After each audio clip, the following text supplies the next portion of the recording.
tamit Pastef dugal seen entrée mais beneen it mooy ci plan bi tamit bu demee ba sotti dootuñu mën a wax li nga xamante ne moom soxal comme ni moom moo wax kii Papa Demba ko wax sax mooy mission yi ñuy dem kon mën nañu wàññi aussi tamit fond bi ngeen di xataraayu fond commun bi tamit mën na ci jaaree wàññeeku dina bëri ay prime yi mën nañ ko bàyyi mu jàll bu dee yooyu yëpp dina dem économiquement li ñuy jox gouvernement bi yu bëri dinañ ko wàññi xëy na dina nekk lii saafara jafe-jafe yi du ñàkk. Je pense que waxtaan bi am na solo parce que gars yi fi ñu jaar yëpp pratiquement du ma fa bëgg a jaaraat parce que dama bëggoon sax bëggoon naa toog leen déglu gën a yàgg parce que nag wax nañ ko ak énormément d'engagement et puis pratiquement mënuma ci dindi dara. li mu bëgg ci dolli rek mooy beneen angle politique bi mooy ñu xam ni suba c'est le 31 c'est le 1er août. gis nga un homme politique wala même faire de la politique c'est gagner la bataille de l'hégémonie des initiatives politiques loolu mooy def politique c'est-à-dire un homme politique bu bàyyee nekk ci ay événement politique rek bu bàyyee di porter ay événement politique yoo xam ni moom la ñuy tudd c'est-à-dire Ousmane Sonko créé na benn événement politique loo mënti wax le 1er août def na ko une date imprévisible dans le calendrier politique nit ñi di ko tudd ba suba waaye nag du date bi du hasard le 1er août la ñu dissoudre woon Pastef il faut que ñu bañ ko fàtte donc jëlul le 2 jëlul le 3 donc ça veut dire que c'est un événement politique c'est un engagement politique pour réaffirmer moom leader bi mu doon damay faral di wax ni l'art de la communication et le langage du leadership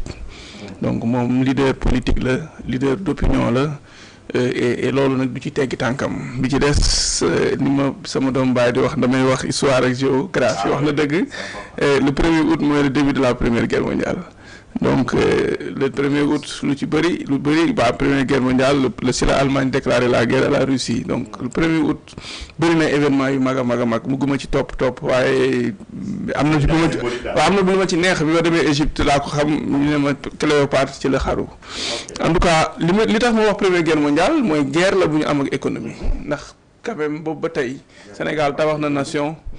tabax na sax état tabax na administration mais tabaxul gul économie boo xam ni mën na faj ni soxla te soxla yi bokk na ci bi ci gën a rëy mooy am ay liggéey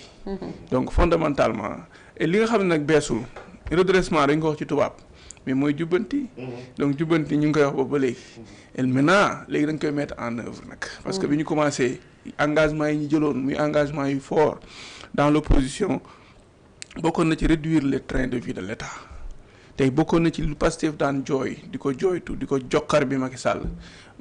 mooy train de vie de l'État Macky Sall dafa jënd avion ba pare ne bu leen jënd oto xam nga loolu amul cohérence man pour man la vérité au bout de la cohérence tey état bi ñu nekk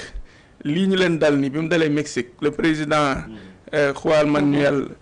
Peña Obrador dafa ñëw ne day jaay avion da ko sax wanteer mais pour juste poser un acte symbolique parce que il faut un mouvement d'ensemble vers le redressement et mouvement d'ensemble du Sénégalais il faut ñu bañ a gis ni l'État ak les tenants du pouvoir comme des privilégiés ñoom c'est des gens capables ñoom de mener le propre redressement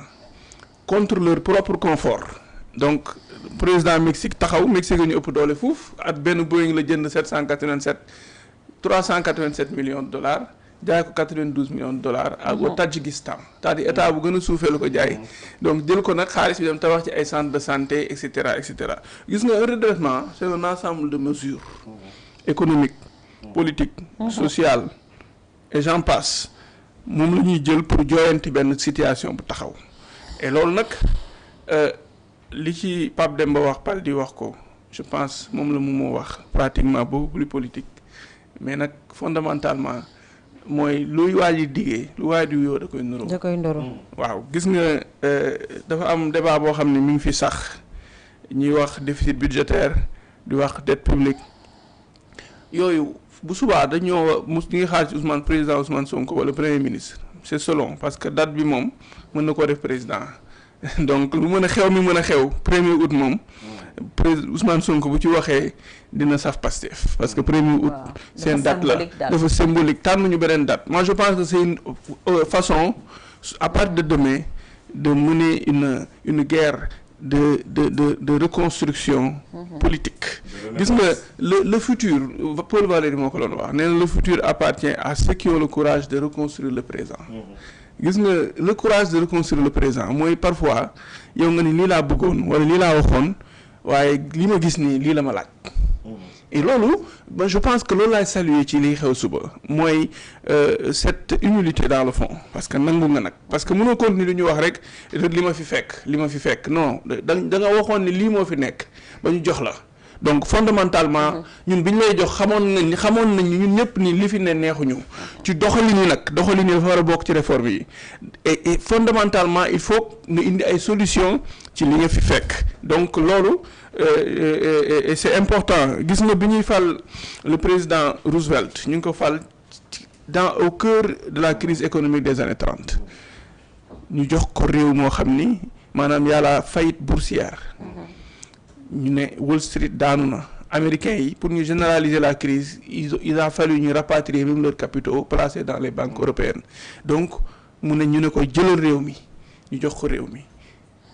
Roosevelt ne léegi di lance ce qu'on appelle le New Deal à partir de 1929 le New Deal mooy orientation bi ñuy xaar suba Ousmane Sonko wax ñu ko maanaam fan la bu yëpp jàmpoo ndax réew mi yëpp a taxaw li ñuy xaar ci leader c'est qu'ils nous disent par quoi commencer quelles sont les réformes majeures quels sont les sacrifices yoo xam ni collectif ñun ñëpp war nañ ko mën a def et ban app lay yem donc un plan dafay am durée un plan ci vision lay jógee gis nga plan wala planification mooy ab gént maanaam suba Ousmane dinañu wax li ñu war a def yi nii yëpp ban Sénégal la ñu yóbbu Sénégal boo xam ni il faut que ñu soutenir les secteurs clés gis nga il faut que ñu moderniser nos secteurs clés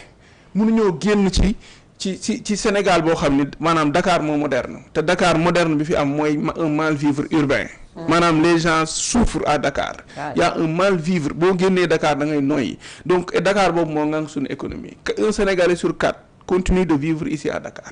Dakar moo fi am suñu tuuti industrie bi ñu am ak quelques services li ci des à l'intérieur du pays amul dara nit ñi lu ñuy xalaat am paas jox seen doom ñu ñëw fii di jaay marchand ambulant il faut que le secteur clé de notre économie muy l'agriculture muy l'industrie nga xam ne dañ ko war a industrialiser muy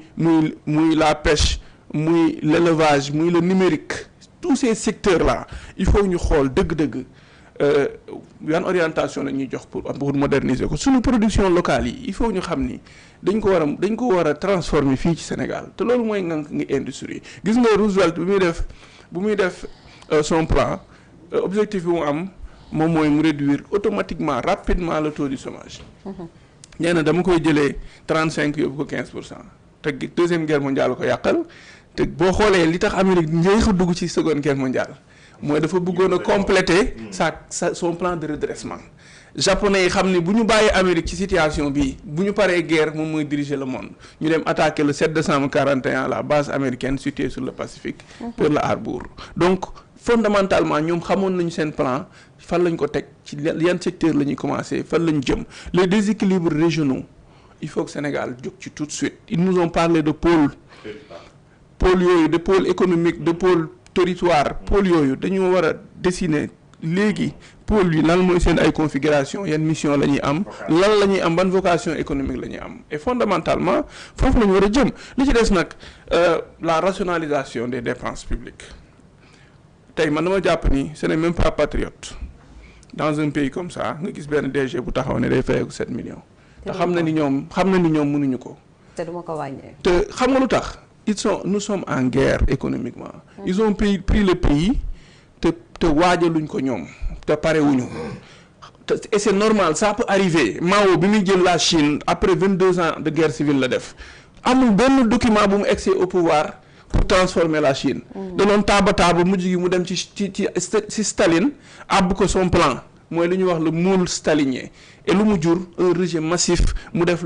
l'échec du grand bond en avant en 62 27 millions de morts fa la nekk di taaba ba Deng Xiaoping ñëw donc je pense que parewuñu woon et man je pense que à partir de demain jàpp naa ni dinañu wan nit ñi sénégalais yi fan la ñu war a jëm de façon objective parce que nag am nañ tuuti temps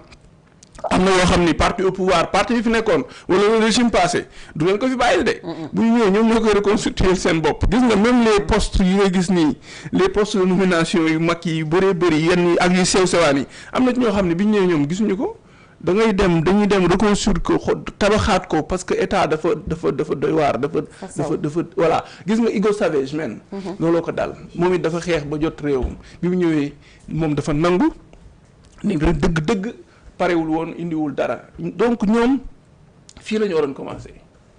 lii mooy dëgg yoon wi ñu war a commencer et fondamentalement les sacrifices ak les engagements qu'ils ont pris jaroon na ñu teel koo commencer agence yi ñu fi fekk mais ils se sont précipités à nommer à faire des nominations parfois même politiques jël agence yoo xam ni li Pape Demba mën naa ko ci dooleel sax dooleel ñi mu lim sànq mën naa ko ci dooleel ADPME ñooñu ñëpp mën nga leen xam nga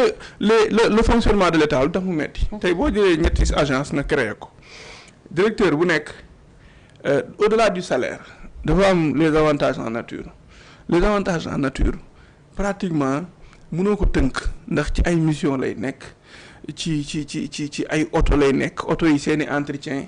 et directeur bu nekk dafa am coût moom ci boppam ak staffam ak cabinet am ak ay type de nomination et en général c'est une nomination élastique kenn xamul kañ lay jeex parce que ku ne rek yaa ngi nommé say nit di créer ay postes et cetera loolu bi ñu ñëwee la rationalisation des dépenses publiques ci lañ ci waroon a njëkk a ñëw avant ñu naan prib di nommer qui que ce soit ñu dajale yëf yi ba pare parce que la difficulté va être politique la difficulté mooy tey boo bëggee jël loolu yëpp dajale ko benn directrice ngay am wala benn directeur à partir de ce moment il faut ñeneen ñi nga xool parce que le personnel est beaucoup plus facile à gérer mais les chefs yi nga jël c'est des chefs politiques parce que nag gisuma ku ñu fi nommé dëgg ñu nommé la te bokkoo Pastef wala bokkoo ci régime bi wala bokkoo et cetera les directeurs nationaux li ma ci xam as néew dëgg ci parti bi lañ jógee te awma ci boobu problème le parti communiste chinois noonu la def 99 millions de membres la am mais tous les fonctionnaires de la Chine sont du parti communiste chinois la seule grande différence mooy la Chine n'a pas un parti unique contrairement à ce que tout le monde dit la Chine a 8 partis qui sont des coopératives multipartites qui font des propositions techniques qui font que le débat public te loolu bëgg naa mu politique ko suba ñambaas ko ci su ma sañoon mu yam ci politique kese mais mu yam ci technique suba ci li muy wax mais li ma bëgg bu doon politique da cee war a am ndax moom moo jógee Chine ne gis na parti communiste chinois gis na même un gouverneur de province buy dem ñu koy former je pense que loolu choc bu rëy la ci boppam suba war naa wax waa Pastef ñu bàyyi 72 heures ñu bàyyi 72 heures lu tuuti la lu doyadi la loo xam ne la amul benn worma bu muy jox ñun suñu dimension bi Sénégal toll c'est une démission de la pensée c'est une démission de la pensée collective c'est une démission collective d'un parti bu yore réew mi waruñoo nangu ñuy wax ay 72 heures yoo xam ni dañ ciy téye benn doomu gor di uti luñ ko saagaa 72 heures xam nga la désormais à partir de demain dañoo war a di samp ay 72 heures sur l'économie 72 heures sur la pêche 72 heures sur l'immigration sur l'éducation sur l'enseignement supérieur sur l'intelligence artificielle sur la culture sur la conscience historique sur Cheikh Anta Diop et cetera gis nga Sénégal àdduna bi ñëpp dañ koy xool ñun dañoo am université doog a am état Sénégal dañoo am université doog a am république réew mu toll noonu parti bi ko yor le débat public yëkkatiku ci lay gagner débat bi yëkkatiku dootul am saagante dootul am xastante à partir de ce moment on gagne du temps duñ fi nekk di am ay détenus politiques di am ay revendications politiques et cetera c'est une consultance gratuite c'est ce que la Chine a fait les industriels dañuy taxaw ne dañu bëgg am parti waaj na leen defal leen parti démocratique acca vous pouvez participer à des élections locales maintenant le parti communiste chinois téye le parti état ñoom ñeeni wax di produire di bind di jox ay contribution di conférence di def lu ne mu leen di financer ngeen koy waxal li xew ñi ne ñoom écologiste la ñu nekk ñi ne environnementaliste ñooñu ñëpp moom moo dajal 8 partis yu mag yi nekk Chine ñu jàkkaarloog le parti communiste chinois le débat à partir de ce moment est relevé et technique nit ñi duñu nekk ci ay détails et loolu je pense que war nañ ko faa mën a jàng à partir de demain le président Ousmane Sonko war nañu wax les grandes priorités gis nga réew mi sénégalais yi ñoo ko bokk ñoo ko moom et y a de grands patriotes dans ce pays am na ñu bëgg réew mi et à partir de demain li tax ma koy wax ñoom ñoo jël ay symbole ñoom ñoo jël ay dates symboliques te man moom foo yëkkatee date dinaa lijjanti lu ci xew date bi ñu jël xam naa ni c'est pas fortuit c'est une date politique mais c'est une date de renaissance politique ci lañ leen rayoon waaye ci lañ war a dekki nag au profit du Sénégal pas au profit du parti état du am Sénégal lu mu bindoo mënuñu am parti état mën nañu am nag un régime parce que un régime sax est plus fort qu'un parti un régime c'est des intérêts c'est des avantages c'est énormément de choses de réalité en interne c'est l'état inclus dans un régime mën nañu am régime fort mën nañu am aussi un parti politique qui gère le pays qui soit fort et qui est stable parce que le parti politique qui gère le pays s'il n'est pas fort s'il n'est pas stable mooy li pal di ñaan léegi mais réew mi yëpp koy yëg le président de la République su feebaree Sénégal dañ koy yëg le président de la République tax ñu utal ko médecin utal ko aide de camp utal ko li mu war a am yëpp c'est que il doit être en bonne santé physique morale il doit être en bonne santé physique et morale à partir de ce moment je pense que réew mi mën na accélérer mën na def ay jéego mais nag dañ cee war a boole am une opposition forte surtout gis nga réew mi waruñu fay nekk di censurer dañoo war a bàyyi l'opposition muy wax ay xalaatam bëgguma dugg ci sa beneen thème mais fondamentalement donc la réforme économique bi ñuy xaar Ousmane Sonko ne sera pas que économique ay ensemble de série de mesures la yoo xam ni même doxalin yi tey gis naa Balla Moussa Fofana génn benn arrêté nommé ay chefs services régionaux ma gis ci kenn koo xam ni clerc notaire la xaw ma ñu indi ko chef service régional de l'urbanisme de Dakar ak li ngi am ci cadre ci urbanisme ñoo xam ni fii lañ def carrière def ci xam réew mi xam les règles d'urbanisme xam man urbaniste la xam les règlements de zone xam les nuances tey Ousmane Sonko bi mu ñëwee li problème bi njëkk am mooy lan le secteur du BTP ñoo ko njëkk a yëg parce que dañoo fekk ay dégâts yu urbanisme def joxe le littoral et alors que le domaine public maritime est inaliénable imprescriptible ay urbanistes ñoo leen joxe avis signé ba ñu saccager notre DPM loolu tey boo ñëwee di joxe Dakar war nga xool considération boo xam ni politique dara amu ci nga jël un homme du sérail quelqu'un de très engagé donc doxalin yi ak forme de nomination yi ak xeetu tappale yooyu noonu il faut que à partir de demain mu siffle la fin de la récréation. seen circulaire 10 juillet boobu noonu bii nii mooy vérification administrative et budgétaire boobu noonu boobu dégguma la nga wax ci on a ciblé les villes comme Dakar ak yooyu noonu. boobu man la bii xam nga bii c'est depuis mu naan je vous informe que des missions de vérification sous la supervision générale de la direction des collectivités territoriales vont démarrer au courant du mois de juillet 2025 et porteront sur la gestion administrative et comptable sur les fonctionnements des organes commission collectivités territoriales mu jël mu ni liste des 16 collectivités territoriales retenues ville de Dakar ville de Pikine commune de Mbao commune Wakhinane Nimzatt commune Diamniadio commune Saly